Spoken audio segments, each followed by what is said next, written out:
Hello, good morning, good evening, good afternoon, Earthlings on planet Earth, wherever you may be today. This video, I didn't do a video yesterday because I wanted to do this one yesterday, but I had to really think it through because it's all about you and your comments on the last video that I uploaded. You guys have never ceased to amaze me. The level of thought-provoking, profound comments you've always made astonishes me. But the last video, I couldn't take my eyes off the comments. Just about every single comment made me think a different thing or in a different way. They're just so bloody marvellous. So this video I want to read out. Maybe even all of the comments on the last video. I don't know, because well, I've got editing facilities because I'm in the house. So, and I'm not going to name each user with the comment because you might not like that. But people can go and have a look at the comments. The thing that astonishes me about all of you is your level of compassion. I've actually gone off that word because Megan has sort of given it, well, she calls it compassionateness or compassionatefulness or something. She makes up words. But your compassion, the things that you've been through in life, the toils, the tragedies, the troubles, that you don't complain, that you just moved on in life. Also people who are critical. I just found all of the comments absolutely marvellous. And if only everybody on planet Earth could be a lot more like you guys, it would be a better place, I believe. Because I feel there's far too much hatred, judgment. I don't know if it's because people have poor communication abilities on other channels. I read comments on other YouTubers' channels, and I'm not talking about spelling or grammar. I'm talking about just generally how people put their comments across. It's a lot of them can be of a very vindictive nature, vengeful. It's lovely to think that there are all these perfect people out there who've never sinned, who've never done anything wrong, who feel free to cast judgment. I'm talking about other YouTubers, not on my channel. As an example, there are obviously contentious issues on the internet, the Alex Belfield case. Now, there's a particular subscriber here on this channel, a lovely lady, and I hope she doesn't mind me naming her. Well, her name, Annie. I love Annie. In regards to the Alex Belfield case, Annie does not like what he did. She does not approve of it. She makes that very clear. She puts it in a lovely way. She's never full of judgment. If only all of Alex's other critics could take Annie as an example of how to express their disapproval of whatever Alex did. You know, I'm on the fence. I haven't had the time to read into all the court reports, and this is not about Alex Belfield, but on Graham's channel he was emailed by someone who gave them Alex's prisoner number and which prison he's in for people to write to him if they want to, you know, people who support him, because he's got supporters and he's got haters. And I was just stunned at the comments on Graham's video over that. I mean, talk about hatred, bile, all of the things that they say they detest about Alex. I think they have a lot more in common with Alex than they realise. Annie does not. Annie's lovely. She's not judgmental. She's saying, I don't like what he did, and she puts it in a brilliant way. So, excuse me. I'm absolutely fine, by the way, guys, with my cough. I had flu a few lives ago. Oh, I was really ill with that. And we have medicals to be crew on the Dolphin Story boat. Pretty comprehensive, so I'm absolutely fine. Right, let's get down to the comments, because they're lovely. I'm going to start, actually, with one of the newer comments, because this particular person says, I'm so sick of Harry and its wife and Plastic Ken. My son-in-law had an accident at work in 2020 last year. He lost his leg. The company he worked for won't pay him out, and he can't hire a lawyer because he has no money. My son-in-law has a lot to complain about, but he does not. Thank you for letting me rant. You feel free to rant away. That's terrible. That is injustice.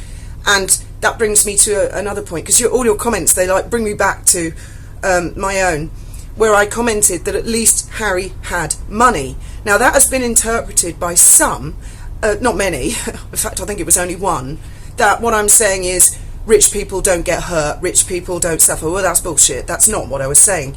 And another commenter, I'm going to find him, JML, I think it is, really put it so much better than I ever could have done. I'm just looking for JML now.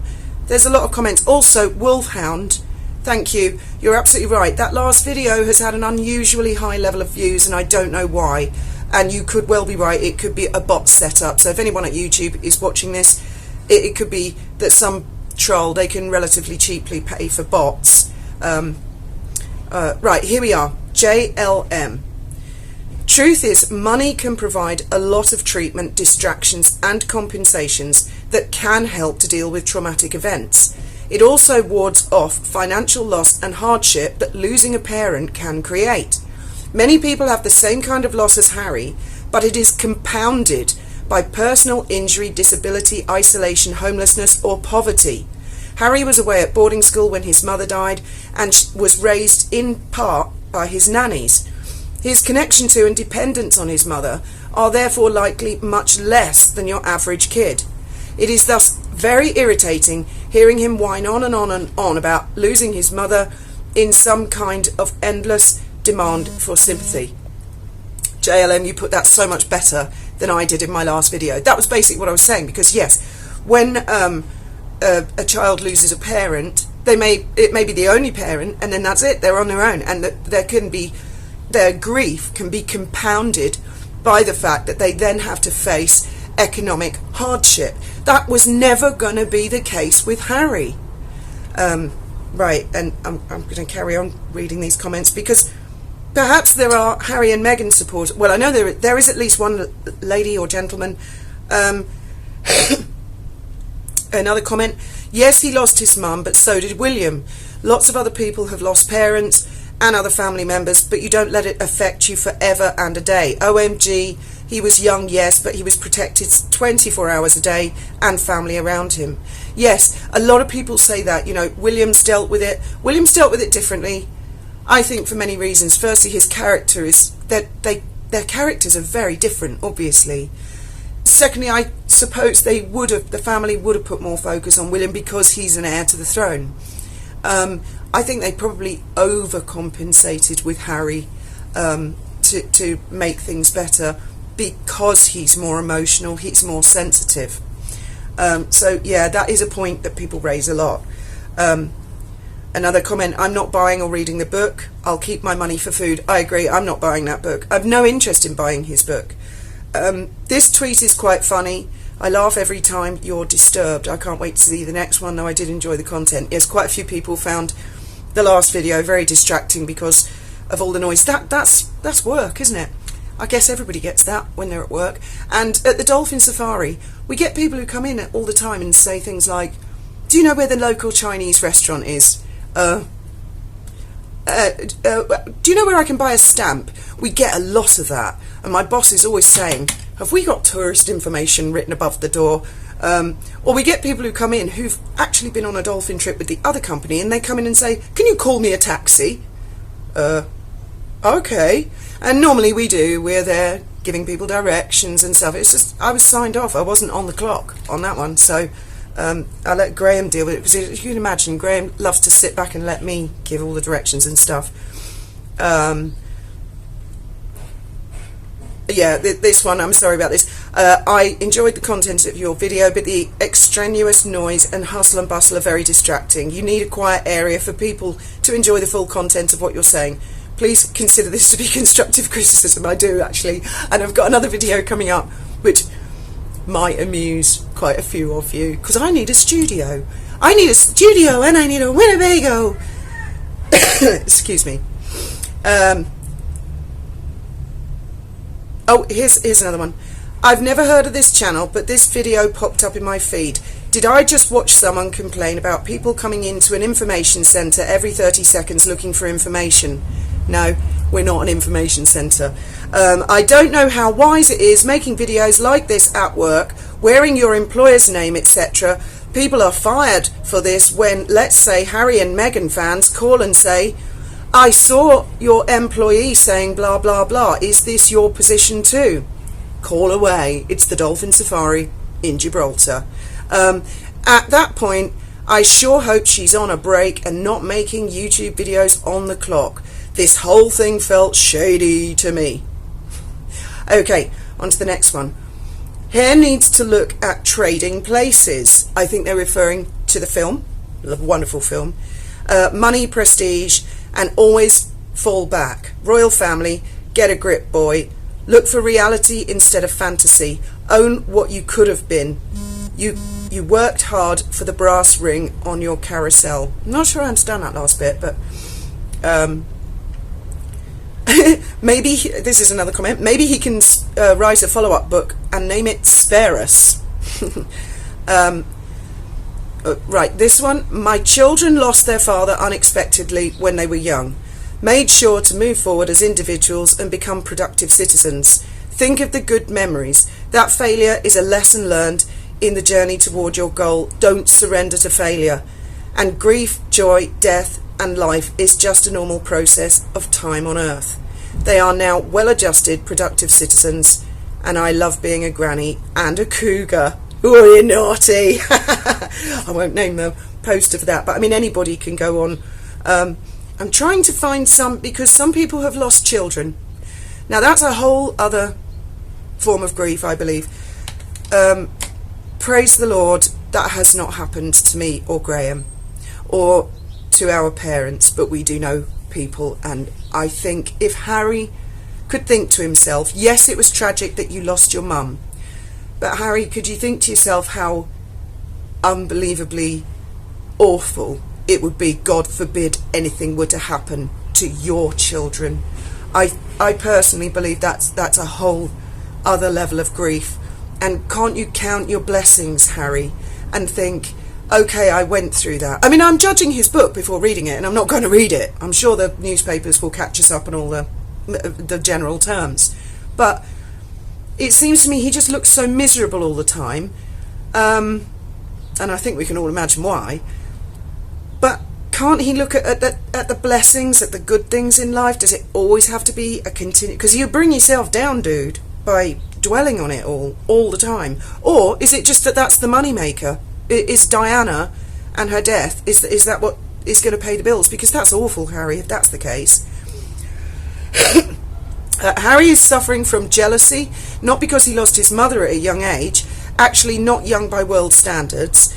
If he had followed his aunt, Princess Anne, and his uncle, Prince Edward, who are both spares, he would still be respected by people.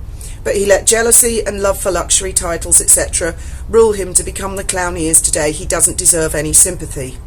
Well, I think that all that came along when Meghan came along. That's what my observation. He was getting on track. He seemed to have great pride in the fact that he served in the army, whether he was frontline or not. The Invictus Games, he was inordinately popular. He was always giggling and laughing with Catherine, and then along came Meghan, and I just saw all that wiped off. And that's not a sexist statement, because I've mentioned many times before that we have a couple of psychos in our lives, and one is a man and one is a woman. So it's it just depends on. I think they've got their brains in back to front. The term spare for the second and even third in the male line behind the heir has been in use for hundreds of years, and initially it was a bit more derogatory than it has been in more recent generations.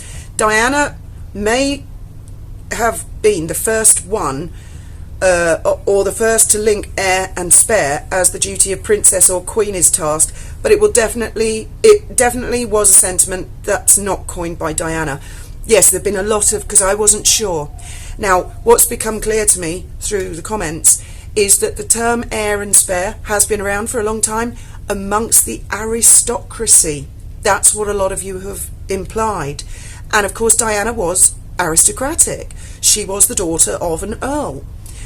So she probably would have heard that term a lot, whereas in the royal family hadn't been used until she came along.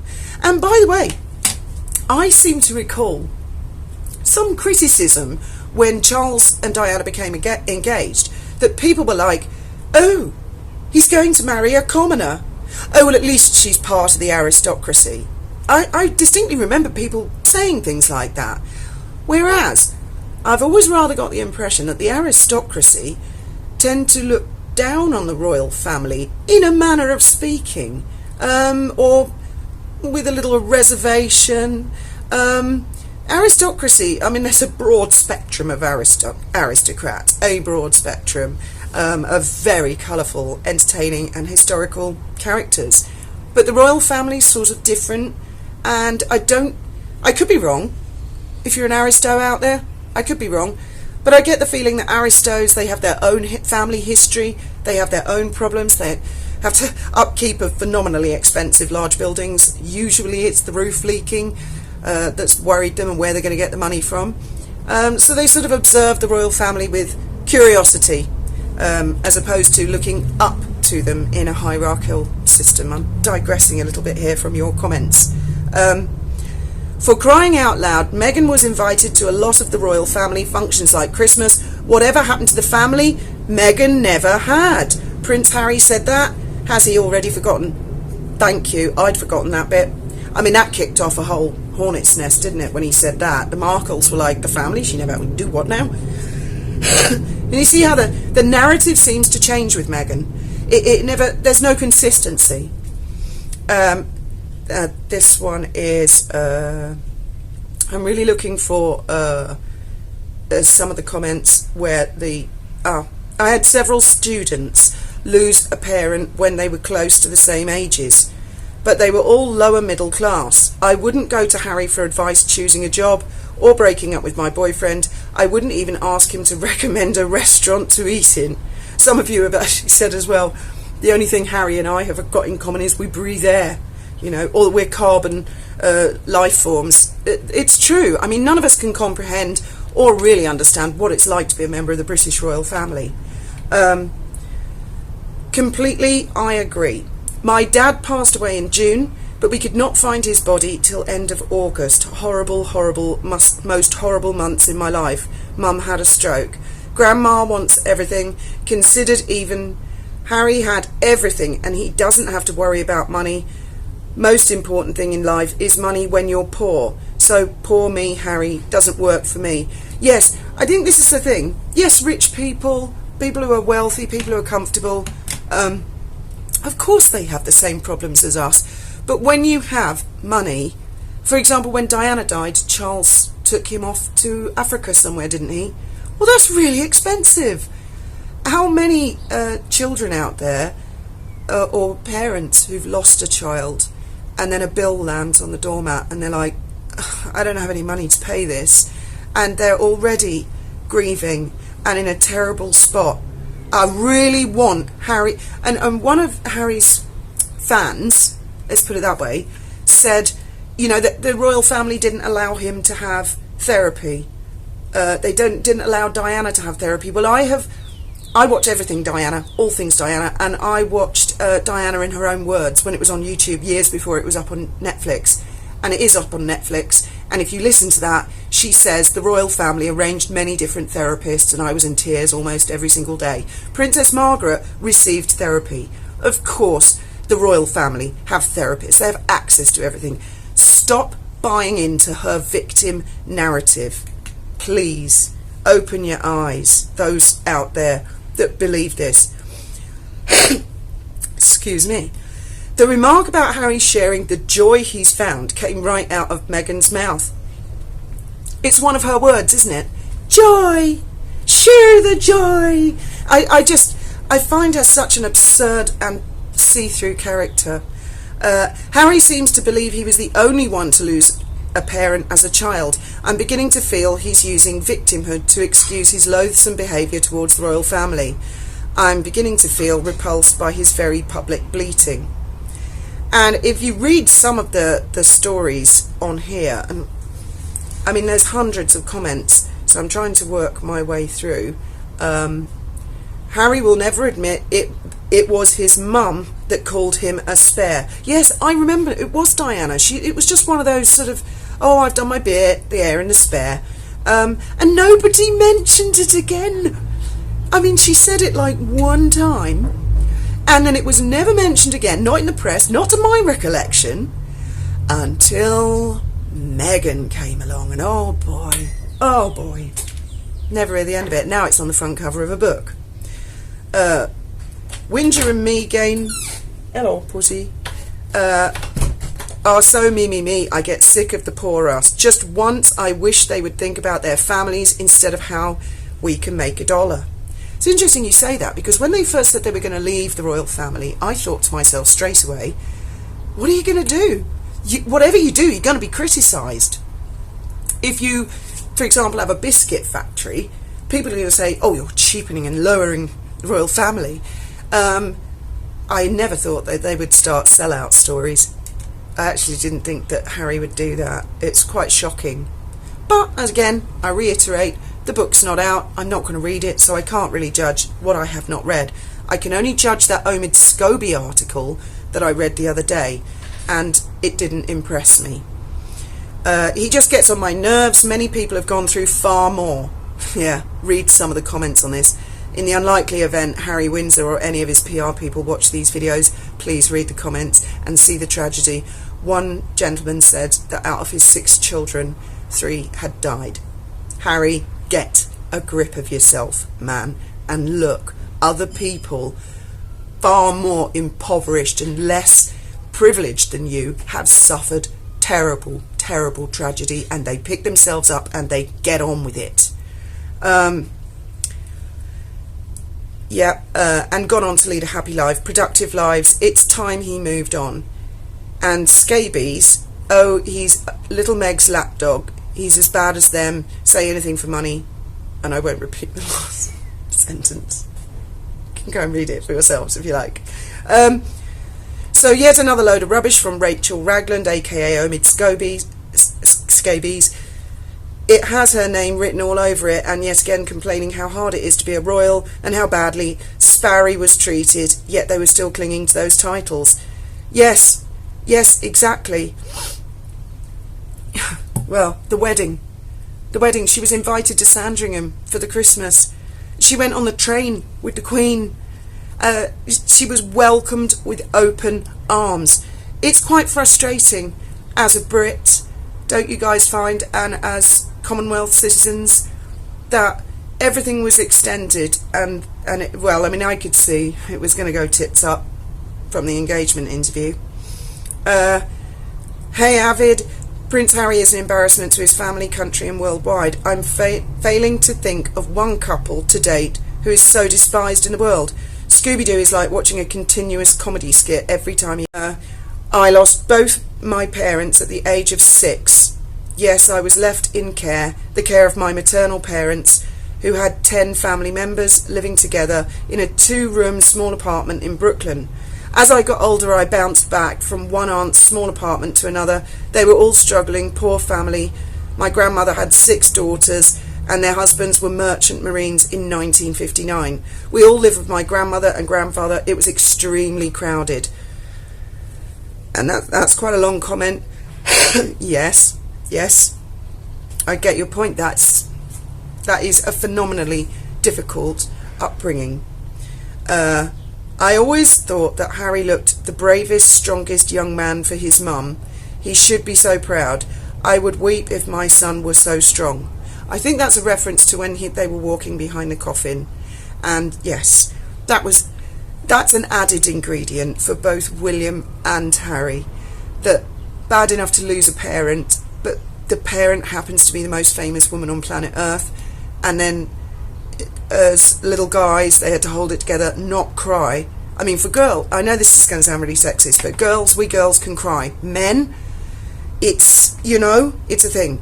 And so for the little guy, I think he was 12 years old, 12 or 13, to walk behind his mother's coffin, which must have been the longest walk of his life, yes, that's something that none of us are ever going to experience. So I do give Harry that, and that could have been an extremely traumatic thing.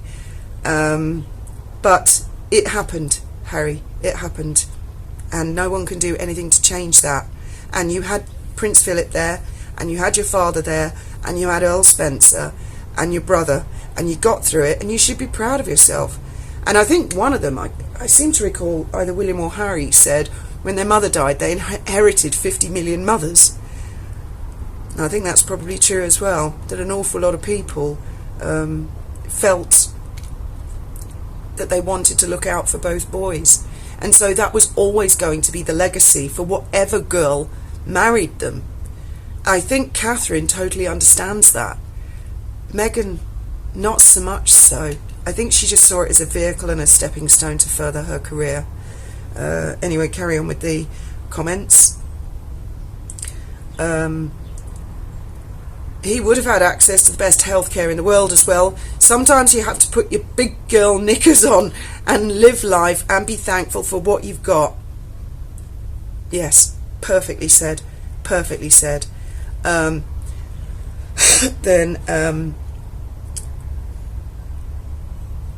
you could wait until you're alone. Oh, that's another. I could never find Harry relatable. He has grown up with a silver spoon in his mouth.